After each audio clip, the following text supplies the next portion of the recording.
power wishbone set. They hand the ball. Oh no, Saber and faked it. Keeps it himself to the left sideline and into the end zone for the touchdown.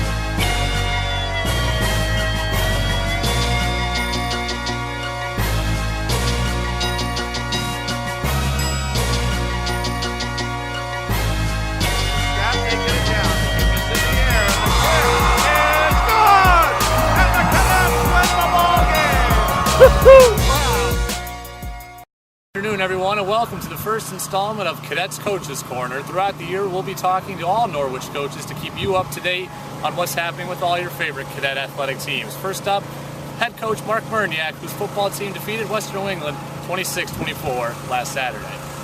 All right, Coach, congratulations on the first one of the season. Just what's it like to get that first game out of the way and get that first W? I think for us and for our program, for our kids, I think it was very important to take that next step. That's something that they want to do. So I thought that was very important for the kids that were in our program. I really felt like last year, going down to Western New England, they felt like they didn't play their best game. So it's always, I think, important to get off on the right foot, and I certainly think our kids did that. Offensively, you guys were very balanced, 196 yards rushing. You had 4 guys with 10-plus carries. Just speak about the depth you guys have in the rushing attack. Yeah, of course, what we do, our quarterback runs the football sometimes too, and we have a nice group of backs that complements each other. And Denny Triplett was the workhorse, so to speak, and we got Kavanaugh, we've got Pitts, we've got Giorgio. So it's nice to be balanced, and of course we threw the football too, and that's one of the things I think. Sometimes Chris gets a bad rap; they can't throw the football, but we were able to do that successfully, and that last drive was something pretty special. He threw for over 200 yards, had a score, made a lot of plays, extended a lot of plays with his feet. Just speak about his development as a quarterback. Yeah, I thought that the maturity, the experience there really was showing in that last drive. Certainly he would want the mistakes back. He's that type of kid. He's that type of a competitor. But when we needed him to, he came through, and that's exciting for everybody. The more balanced you are, the tougher it is to defend.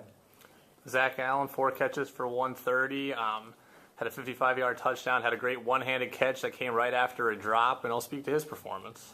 We were pretty excited about him even last year during camp. He had made some tremendous catches.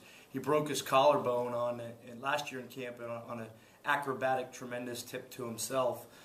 So we knew about him, and it was exciting to see him get out there and have the opportunity to perform. And he made the most spectacular of his catches right after the one that he dropped, like you said. So I know that he was he's a weapon for us, and I think that if you're going to leave him out there in one-on-one, you're certainly rolling the dice because he'll go get the football. On the one negative side, your offense had 3 turnovers. Is that anything you're concerned about? You guys were able to get around it, but is that something you're concerned about going forward? Yeah, we're always working on ball security. It's our goal not to turn the football over at all. One of the things that our defense, and we preach to our defense, is after a sudden change, no touchdowns. The momentum can switch so quickly on a takeaway or a turnover. And I think defensively, our kids did a good job. Those turnovers really didn't hurt us at all. We turned the football over, and the defense not only didn't give up a score, but they went out and went 3 and out. So any chance of momentum swinging because of those turnovers, our defensive kids did a good job of shutting them down. Defense allowed over 300 yards, but only allowed Western New England 4 of 15 on third down conversions. So really kind of a bend but don't break attitude. Like you said, very very impressed with that defensive unit. Yeah, I was happy with them. Certainly, we have a ways to go yet. We're not where we need to be. We missed a couple tackles. We made a mental mistake. I think their longest run of the day was a quarterback scramble, and we can't allow that to happen. But I was pretty pleased. Guys making their first starts, and we have some work to do, but we'll certainly get there. The third down was great. We had probably 5 or 6 3 and outs, in a total of 14 or 15 possessions in a football game. That's a pretty good job. A third of their possessions being 3 and out. So we're building, we're growing, and those guys got a little bit of confidence, and hopefully we'll see another step this weekend. All right, last question about this last week's game before we ask you one about the upcoming game against St. Lawrence. Patrick Wilson misses an extra point. It looks like it could cost you the game, then comes back. You have the confidence to go to him for the game-winning field goal. He has the confidence to hit it. How big was that? Yeah, his confidence in hitting it. I mean, we had no choice there. I was going to go with him. And I felt good about Patrick doing that. We ran him out there on the first drive of the scrimmage the week before. Here he goes, so I'm putting it out there, and I know that he had missed that one, but he's getting better and better, and he's a kid that doesn't really show a lot of emotion in one way or the other, even in pressure-type situations.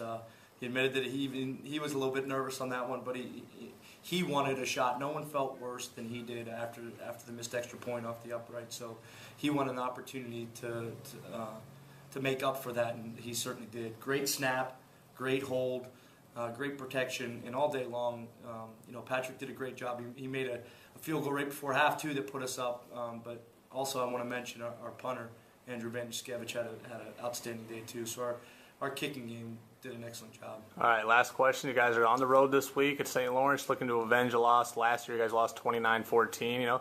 What are you expecting, and what do you expect to see? Usually when St. Lawrence and Norwich get together, it's a tight football game. It's been 17-14, 21-17, 29-14. It's usually a pretty tight game. Their strength lies in their offensive line and their tight ends back, so I expect them to run the football, play action us a little bit, try for the home run ball.